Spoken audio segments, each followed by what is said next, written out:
شوناس هەموو تۆمار و داتایەکی تاک یاخود کۆمەڵ یاخود شوێنێکە کە تۆمار ئەکرێت و پێی ئەناسرێتەوە. شوناس بە شێوەیەکی گشتی لە شوناسی فەردێکەوە یاخود تاکێکەوە هەمانە بۆ شوناسی نەتەوەیەک. مێژووی هەموو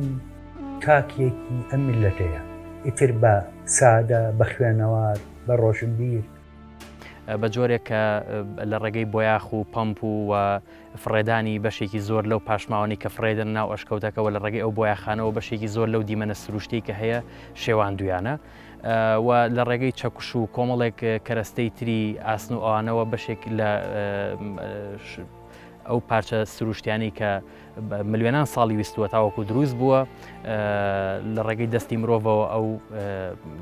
بەشانە هەمووی تێک دراوە. شتێکە مێنێتەوە دوای ئێمە کە لەسەر وەرەقە یاخود بە هۆڵۆگرام ئەم بینایە دوو ڕۆژی تر پێ پیشانەدرێت بە بەرجەستەیە کە دەستی لێبیت و هەست بۆ بکەی ئەمە جێدەستی ئەو وەستایە کە بنکەشی کردووە تۆش پەنجە بەو مێژوایە هێنیتەوە ئەو هەستە نامێنێت. ئێمە هەمیشاڵین ئەشکەوت ئەمە بڵێن سەرۆتێکی نیشتیمانیە ئەم ئەشکەوتانەوە لە جیهانە ئەگەر سەیری بکەین زۆر لە وڵاتانی جیهان ئەم ئەشکەوتانە بە شوێنێکی گەشتیاری لە قەڵەم ئەدرێت و لە زۆر شوێنە لە نەتۆیەگرتوەکان کە بیان وەکو کولتورێک ویان وەکو شوێنەوار ناسراوە لە زۆری چۆن ئێستا ئێمە حالیان مەسەڵەن بۆ نمونە ئەشکەوتی هەزار مێردمان هەیە ئەوە لە ڕووی شوێنەوارەوە کە زۆر گرنگی هەیە و لە ئەدەبیات و لێترچەری عالەمیە باس کراوە کە چۆن ئینسانی نیاندرتاڵی تێدۆزراوەت و ئەمانە. بینا لە هەموو شارێکە ڕەنگانەوەی ئەوکو ئەوەنەیە کە ڕەنگانەوەی هەموو باگراوندێکی سەقافی و معریفی ئەو کۆمەڵگایە و شوناسی تەلارسازی هەموو ئەو داتایانەیە کە ئێمارە بە تەریخ لە مێژووە تەزجیلی کردووە و ماوەتەوە بۆ ئێستا کە ئێمە پێڵێن شوناسێکی تەلارسازی کوردیمان هەیە لە شاری سلێمانیە. ئەم خانووە یەکێک بوو لەو شوێنانەی وەکو خۆی خانوویەکی ناوازێ و دیارە وەکو شوێنەکەشی لە تەختیتی شارە کۆنەکانە کە پێڵەن کوڵدی ساک لە کۆڵانی داخراوە بووە. کۆڵانی داخراو لە هەموو شوێنێک ڕەغبەتی زیاترێکە خانووەکانیان گرانترێکن چکە کەسی تایبەتمەندی چۆتەیەوێ. ئەو جۆرە نەسیجەش لێرە لەم دەڤەرەی لای ئێمە ئەو جۆرە نەسیجەش فەوتە بەداخەوە. ئەشکەوتی قسقاپان یەکێکە لە ئەشکەوتە گرنگەکانی کوردستان نەک لەبەری تەنها ئەشکەوتێکە بەڵکو ئەم شوێنەوارە شوێنێکە کە مرۆڤ خۆی هەمووی هەڵکەندووە کە بە ئینگلیزی پێوترێ ڕۆک کات توم واتە گۆڕە ئەشکەوتێکی هەڵکەندراوە. بۆیە ئەشکەوتی قسقاپان جیاوازە لە ئەشکەوتێکی سروشتی کە لە چاخە جێرەجەکانە دروست بووە و ئەگەر مرۆڤ چوو بێ لێ بەکاری هەناوێت ئامرازی بەردینی بەجێشت بێت پاشماوی خۆی بەجێشت بێت. بەڵام ئەم ئەشکەوتە بە تاواتی لەلایەن مرۆڤ هەڵکەندراوە. تاکە شتێکە کە ئاماژە بە کوردەکە ئەویش قسقاپانە لەبەر ئەوەی سەردەمی میدیەکانە، بەڵام بەداخەوە بڕۆ سەیری کە پیا و لە ڕووی نایە کەسێکی بیانی بەرێ بۆی سەردانی بکە. کۆمەڵێک یاخود نەتەوەیەک یاخود ئێمە شاری سلێمانی با لە مستەوایەکی کەمتراوەکو هەویەیەکی مەکانی یاخود شوناسێکی جێیی باسی بکەین ئەگەر ئەمەی کە هەمانە نەمێنێتەوە بەچیا جا بکرێنەوە چکە لەبەر ئەوەی شوناس خۆی ئەتیما دەکاتە سەر مەجموعەیە فاکتەری قەومیمان هەیە، فاکتەری ثەقافیمان هەیە، اقتصادیمان هەیە، لەبەرەوە ناتوانانی شوناسی سلێمانی فەرزکەیت یاخود دەمچکەی لەگەڵ تراز و ستایڵی بیناکردنە لەگەڵ هەولێرە لەبەرەوەی ئەتیما دەکاتە سەر ئەوانە. ئێمە وەکو پێویستمان پێ بێ بۆمانەوەمانە بۆ ئەوەی کە دوای 100 ساڵی کە ئێستا ئەوەی هەمانە بپارێزین بۆی 100 ساڵی کە بڵێن ئەمە شوناسی تەلارسازی سلێمانیە کە هەمان بووە.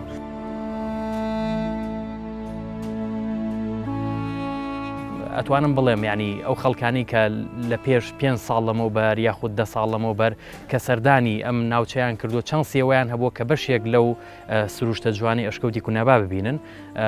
بەڵام بەداخەوە کە ئێڵێم لە ئەمڕۆ ئەو چەندسە نەماوە بۆ بەشێک لە خەڵکیان بۆ بەشێک لەو گەشتیارانە کە سەردانی مەشکەوتە بکەن بتوانن جارێکی تر ئەو سروشتە جوانە ببینەوە. من شتێکە گێڕمەکەوە هەموو کات ئازارمە ساڵێک لەمەوە پێش چەند پسپۆڕێکی گەشتیاری لە وڵاتێکی ئەوروپیەوە هاتن وتیان ئێمەمانێت کوردستان بخێنە سەر خەریتەی گەشتیاری ئەکادیمی. بۆیە چەند ڕۆژێک پێکەوە لەگەڵ هاوڕێک شوێنەوارناسمان زۆربەی ناوچەکانی کوردستان گەڕای. لەیەکێک لەو ناوچە شوێنەوارانە پێیان وتین لە ڕێگە کە ڕۆشتین و گەڕاینەوە تا سەرجادەکە پێیان وتین ئەزانی پێویستمان بەیەوە نەبوو ڕێگەی گەڕانەوەمان پیشان بێت چونکە هەر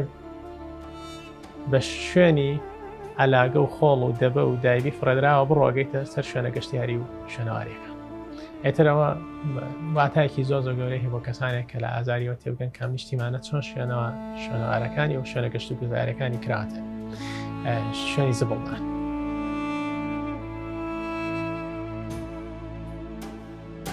خۆی شوناس لەبەرەوەی مەجموعە فاکتەر تەسیرەکە لە دروستبوونیە، فاکتەری سیاسی، فاکتەری اجتماعی، فاکتەری ئابووری، فاکتەرەکانیش دوو جۆرن. دائیمیمان هەیە کە تەسیرەکان سابتە، یعنی وەکو گۆڕانکاری بڵێن لە کەش و هەوا تۆپۆگرافی. ئێستا ئەو تۆپۆگرافی سلێمانی هەیەی لە شوێنێکی کە نییە، لەبەرەوە خۆی لەخوا شوناسێکی هەیە. ئەم مەجموعە فاکتەرەی کە تۆ هەتا هەر خۆیانن ئەو فاکتەرانە وایان کردووە شوناسەکە نەمێنێ. یەکێک لەوانە ناوشیاری خەڵک، ینی خەڵک مهم نییە بەلایە وشار نییە، مەسەلەن ئەمە باگراوندێکی ئەوە مهم نییە بەلایەوە، ئەمە باپیری ئەم خانۆی هەبوو، ئەم هەموو ئەناسڕە مەعماری جوانی تیا بووە، ئەو بە خانوویەک هەی بۆ تیای دانیشتۆش ژیاوە. ئەو هوشیاری لا نییە کە ئەمە تەنها مڵکی ئەو نییە، ئەمە مڵکی ملەتێکە، ئەبێت بیپارێزێ. لەبەرەوەی ناوەندی شار لای ئێمە وای لێ هاتووە بۆ بە بازرگانی ئەم خانووەکە لە پوریانە نانە، ینی توانای ئەوەیان نییە متەتەڵەباتی بازرگانی جێبەجێکەن، بۆیە هەر هاوڵاتیەکە لێرەیە بژی سەیرەکە تەنیشتەکەی بە موافقەتێکی تایبەت کراوە بە گەراج مانگانەیەکی باش پیاکە ئەمیژێ دەی ڕوخێنەوەی کا بە گەراج و ئەڵە وەکو دراوسێکەم یاخود ڕوخێنەی کا بە بینایکی بازرگانی ئەڵە وەکو دراوسێکەم، ینی هەموو بۆ بە چاولێکەری ئینتیمایەکی نییە بۆ ئەم خانووە، ئینتیمایەکی نییە بۆی کە بڵێ کاکەمەی باپیرمە ئەمە هی باوە گەورەمە. وەختی خۆی من ئالەم ژوورە لە دایک بووم خوشکەکەم ئالەویا یاری ئەکرد، دایکم لەویا چێشتی لێنا، هیچ ئەوە نییە، هەموو قیەمەکان بۆ بە قیەمێکی مادی بەداخەوە. بەشێک لەو گەشتیارانەی کە سەردانی ئەشکەوتی کونەباکەن بوون بە هۆکار بۆ تێکدانی ئەو دیمەنە سروشتیی کە ملیۆنان ساڵی ویستۆ بۆ دروست بوون و بەشێک لەو بەردەی کە لەناو ئەشکەوتەکەیە لەگەڵ خۆیان بردویانەتەوە. چێو گەشتیارانی کە لەناو خۆی دەربەنی خانەوە هاتوون یان لە دەرەوەی دەربەنی خان هاتوون، بەشێکیان بە ناوی جوانیەوە بەردەکانیان بردو لە ماڵی خۆیان هەدایانناوە و بەشێکی تریشیان بۆ کەرەستەی جوانکاری یان ئەتوانن بە جۆرێک لە جۆرەکان بڵێم ئەو کەسانی کە ئیشی دەستی ئەکەن لە هەندێک دیزاینکردن و هی باخچە ئەوانە لەو شوێنانە بۆنە بەکاریان هێناوەتەوە کە ئەمەش حتمما لە بەرامبەر ئەکرێت پارەیەکا بوو بێت یاخود بە جۆرێکی هەر شتێکی کە بوو بێت، بەڵام هەر شتێک بێت ئەمە بەڕاستی کردەیەکی تەواو نائەخلاقیانەیە و دەستدرێژیە بۆ سەر ئەو ئەشکەوتەوە بۆ سەر ئەو شوێنەوارێ سروشتیی کە ملیۆنان ساڵی ویستووە تاوەکو دروست بوو. ئەو شتانی کە ئەوان ئیشێنە ناو ئەشکەوتەکانە ئۆستالێک تایتانە ئۆستالێک مایتانە هەر یەکێک لەوانە چەندین هەزار ساڵی ویستووە، ینی بۆ نمونە تۆ هەر یەکێک لەوانە ئەگەر مەترێکیش بێوەرە حسابێکە و کوتمان 0.1 بۆ 0.2 میلیمتر لە ساڵێکە ئاینیشێت. ئێ باشە من چاوەڕێ بکەم 8,000 ساڵی کە ئەمە بنیشێتەوە 10,000 ساڵی تر ئەمە بنیشێتەوە یان 20 کە تۆ ئێکە ئێشتێنی ئەوە نییە دروست بێتەوە پاش دوو ڕۆژی کە بچی دروست بوو بێتەوە، نەخێر ئەمە بێت 10,000 ساڵ 10,000 ساڵیش ئەرجیالە و نازانین چیمان بەسەریێت، لەبەرەوە ئەمە بێت پارێزگاری لێ بکرێت. ئەمە چونکە لە جیهانە هەروایە ئێستا ئەگەر ئەمە باسی بکەین لە ئێرانیش و لە لوبنانیش کە ئەمە دراوسێمانن هەروها لە تورکیاش بۆ نمونە لە لوبناان ئەشکەوتی جیعڵتیان هەیە کە ئەچیتە ناوی بە پارێگە چیتە ناوی حتا تەنیا ئەوانە پارێزگاری لەو شوێنەوارە کە نهڵن مۆبایلەکانیش بەریتە ناوە بۆی ڕسم نەگەیشت کاڵێ ئەو تیشکی مۆبایلە لەوانێت تۆ فلاشیشی لێبێت تەسی بکاتە سەر پێکاتی بەردەکان و زەرری لێبات لەبەرەوە ئەوان بەو شێوازە پارێزگاری لێکن لا ئێمە نەخێر ئەڕوا بە چەکوشەکە و ئەیشتێنێ و یان ڕسمی لەسەر دروزەکە و یان ناوی خۆی لەسەر ئەنووسێ.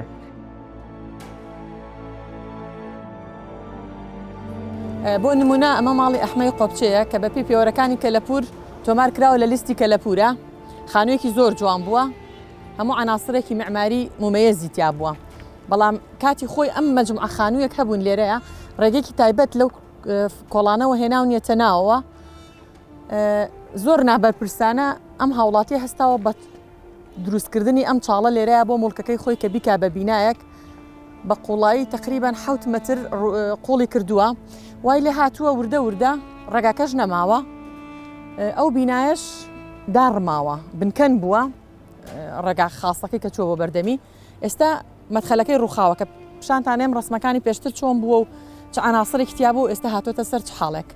یعنی تاکە ڕێگە بۆ ئەم بینایە کە پێشتر هەبووە ئەم ڕێگە تایبەتە بووە ئەمە ڕێگەیەکی تایبەتە کە ئەو هاوڵاتی هەستاوە ڕێگەکەشی کە موڵکی ئەو نەبووە هەڵکەندووە.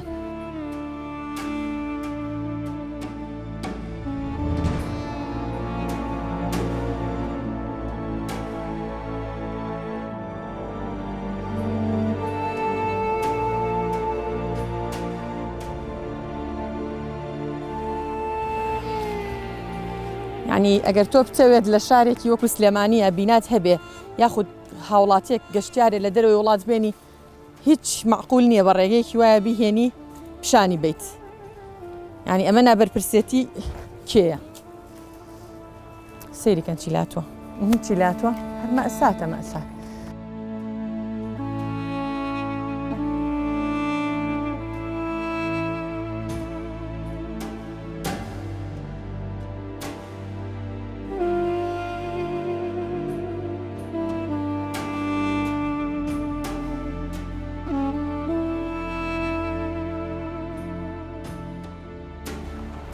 کاکە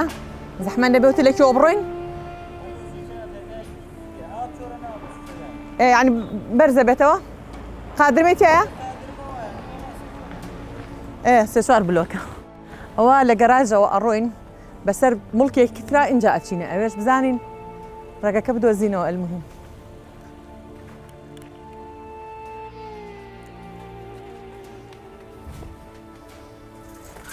ئەمە تۆ گەشتیارێکی ئەجنەبی بێنی بۆ ئەمە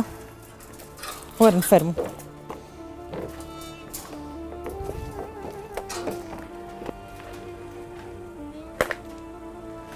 کاک ڕێباس کاک ڕێباس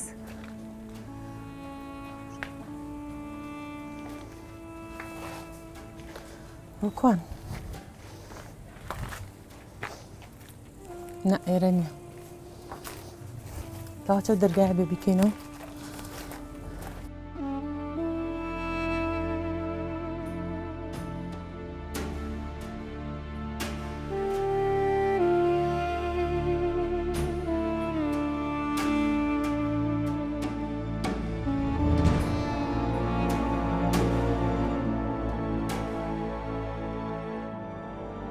ئەو نووسینانەی دەوێن تا سامنێ ئاگادارم هاوڕێیانی شوێنەوار ناسم شوێنەواری سلێمانی چەند جارێک وە کەسانی خۆبەخشی چەند جارێک بە مادەی کیمیایی تایبەت پاکیان کرێتەوە و لە دەری شەو مادانە بۆ هێنراوە بەڵام بەداخەوە دووبارە خەڵک شتێریان نووسێتەوە پرسیارەکەشەوە ئەم مادە کیمیایانە کە چەندێک کاریگەری سەر و جۆرە بەردانابێ و بەڕاستیمە ئەو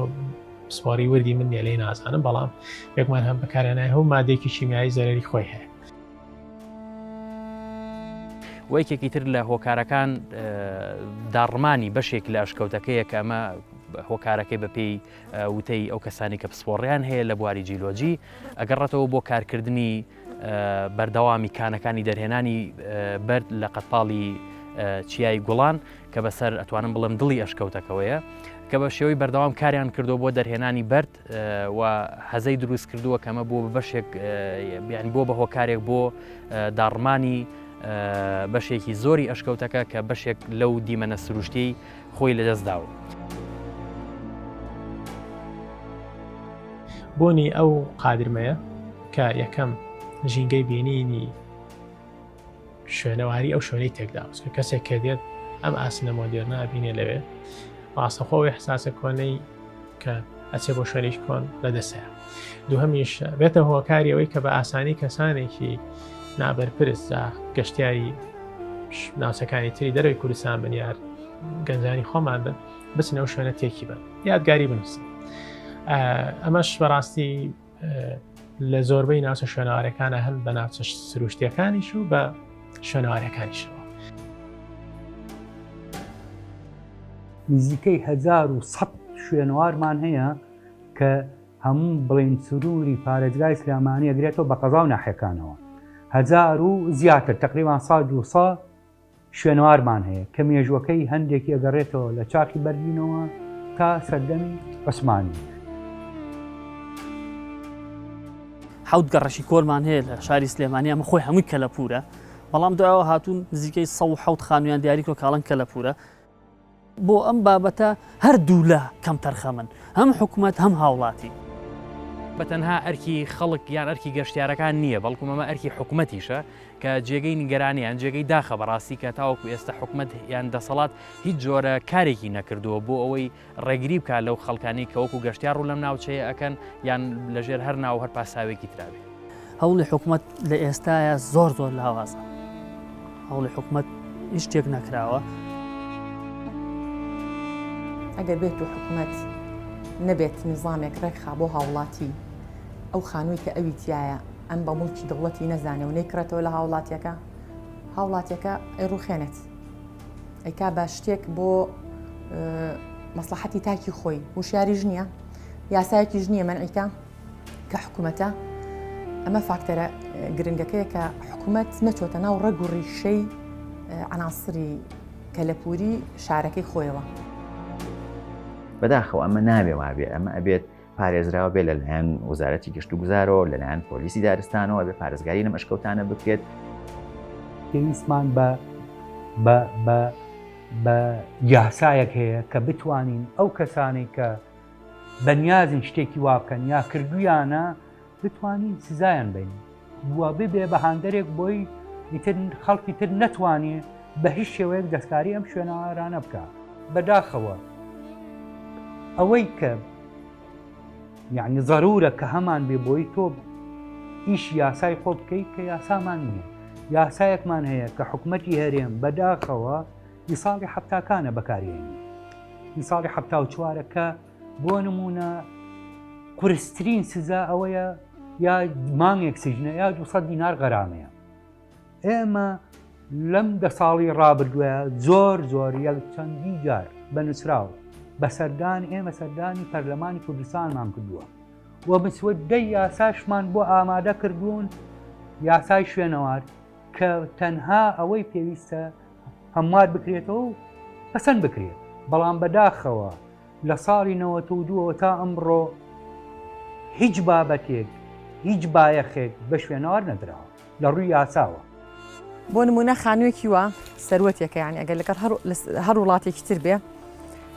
استیغلالی ئەکا بۆ بواری گەشتیاری بۆ ڕاکێشانی گەشتیاران نۆژەنی ئەکاتەوە مادەم ئەمە ئێستا موڵکی خۆیەتی بەڕێوەبەراتی شوێنەوار مەفروزەوەی لێ بکردایە نۆژەنی بکردایەتەوە وەکو ئوتێلێک وەکو مۆتێلێک یاک خۆت کافتریا بەکاری بهێنایە چکە بەڕاستی ئەوەی کە لێرە هەیە زۆر ڕەگەزی تەلارسازی یونیکی تایە یعنی بێهاوتایە ئەوەی کە لێرە هەیە بینایەکی زۆر جوان بووە بەڵام بە ئەهمالکردنی و کە خۆشی خاوەنێتی ئێستا حکوومەت بەڕێوەبەراتی شوێنەوار ئێهمال کرا وردەوەی لە هاتووە تەپیوە بەڵام تر ئێستا بەداخەوە ئەوەی لە هاتووە یەک ساڵێکی تر یەک بارانیکەی بەسە کە هیچ نەمێنێت ئەمیش ببێ بە ئەطڵال یادەوەریەک و تاوا بچینە سەری وەکو چەند خانووی ترمان هەیە حسێنی حاجە ڕەشید لەسەر شەقام بەس گڵەکەی ماوەتەوە هیچیکە بەداخەوە ئەم بینانە زۆر بەشی نازانم بۆ ئەمە بزانم تەوسیق کراوە عین دۆکمنتیشن کراوە تەفاسیلەکانی هەڵگیراوەتەوە. ئێمە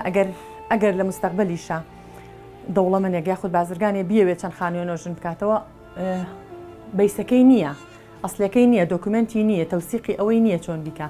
ئێمە لەسەر حالیان وەکو لیژنەکانی قایم قامێت لیژنەی پاراستنی شوێنەکە لە پورەکان لە هەوڵی ئەوەیان بە دابینکردنی پارە یعنی کتابەکەین داوا ئەکەین لە پارێزگا لە جهتەکان بۆی پارە دابنکەن بۆ تەوسیقکردنی کامل تەفاسیلی یعنی بە ئۆتۆکاد بە 3D بکرێ بۆ ئەوەی کە سبەی دووسبێ ئەگەر نۆژەن کراوە خودت ئەگەر خوانەکە ئەمە ڕووخاو دروستیان کردەوە بە هەمان ستایل و تراز و تەفاسیلی ئێستەوە دروستی بکەنەوە. مشکلی قانونی شوێنەوارەوەیە کە ئەم یاسایەکی سیادیە عادەتەن یاسای سیادیش پەیوەندی بە حکومەتی مرکزیەوە هەیە زیاتر کە قەرارەکان هەمووی بە عامە بێت لێەوە دەربچێت بەڵام لێرە ئەتوانین لە حکومەتی خۆمانە حکومەتی هەرێمی کوردستانە ئەتوانێت ئەم یاسا سیادانە بە قەرار کە بە قەرار چارەسەر بکرێت کۆمەڵی قەرار هەیە یانەوەیە منعی کۆمەڵێک قانون کا جێبەجێ بکرێت یانەوەیە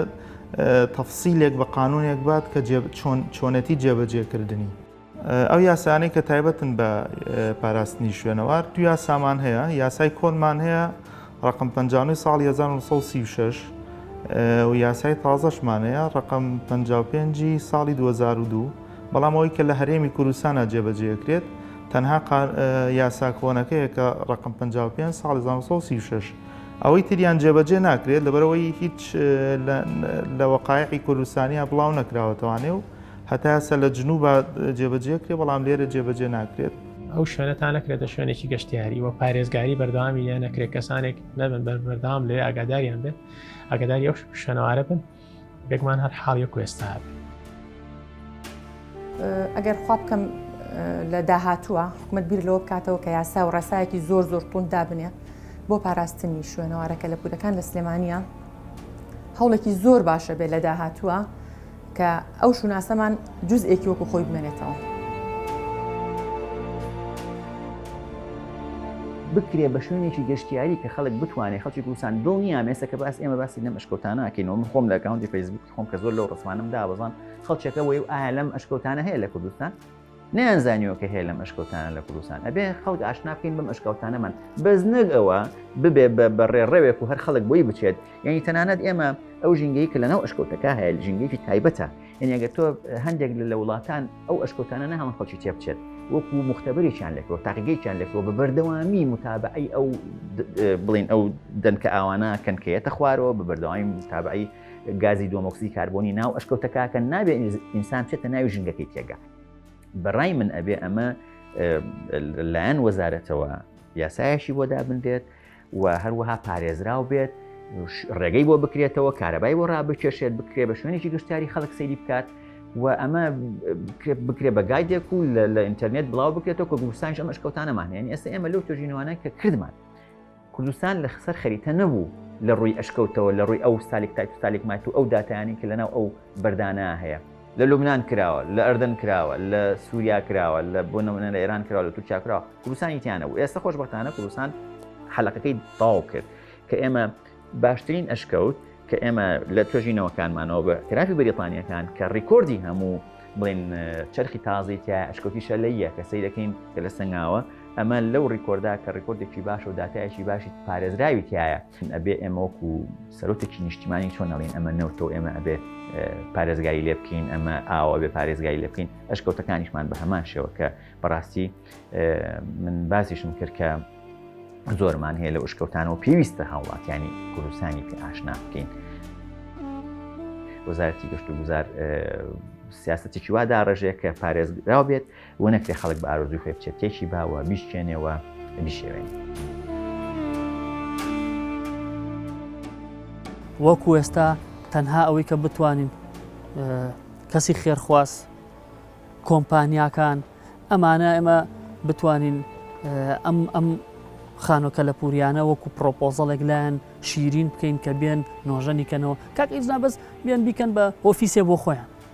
خەیچەکە با نۆژەنی کاتۆ بیکە بە ئۆفیسێ بۆ خۆی ئەوە نەیتر وای لێت جەزبی خەڵکەکە ئەتراکتڤە بێ گەشتیارێکەیە بیبینێ زانێک کە مەشتێکی جیایە لە شوێنێکی ترانیە.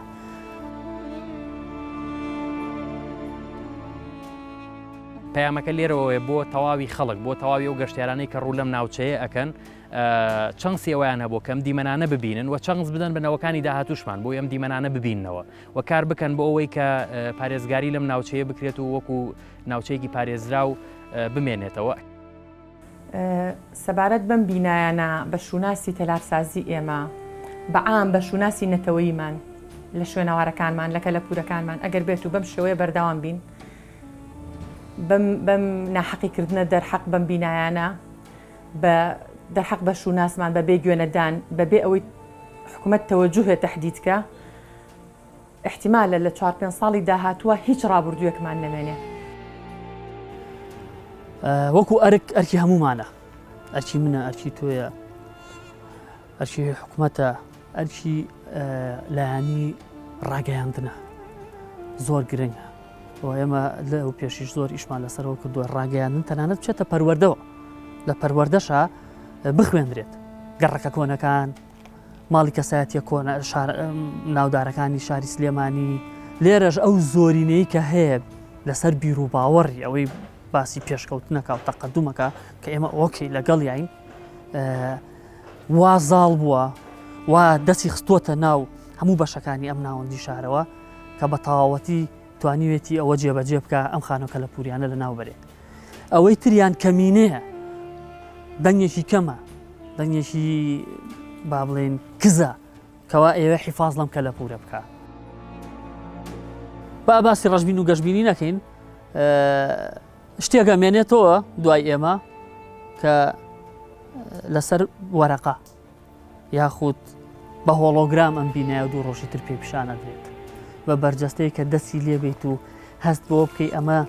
جێدەستی ئەو وەستایە کە بنکەشی کردووە تۆش پەنجە بەو مێژوایە هێنیتەوە، ئەو هەستە نامێنێ، ئەو تاچە نامێنێ. ڕەشبینەکەی من بۆ ئەو تاچەیە کە نامێنێ، بەڵام گەشتبینەکەی بێت بۆ ئەوەیە کە ئێمە هەوڵاین ئەمانە هەمووی تەوسیق کرێ هیچ نەبێ تەوسیقکردنەکەی بمێنێتەوە.